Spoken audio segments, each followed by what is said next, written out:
3 days of violence.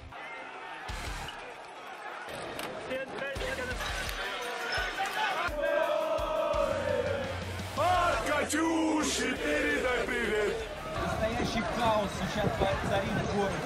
Болельщики с родины футбола хулиганят без оглядки на полицию. Сейчас из угла выбежали наши болельщики. Фанаты сборной Англии буквально спасаются бегством, хотя их намного больше. Меня облили пивом, только что это такая традиция, видимо, у английских фанатов. Они считают, что вот как бы они англичане, они сильнее России, российские так себя не ведут. The vast majority of England fans here are well behaved. They're enjoying or were enjoying the situation. But obviously, as you can see, we have Russian fans.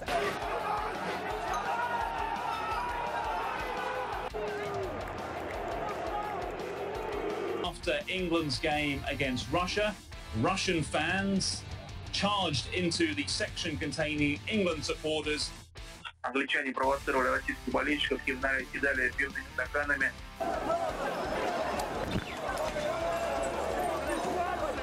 The UEFA won't comment about possible sanctions until they receive more information. Впрочем, министр считает причиной беспорядков не только поведение фанатов, но и проблемы с организацией чемпионата.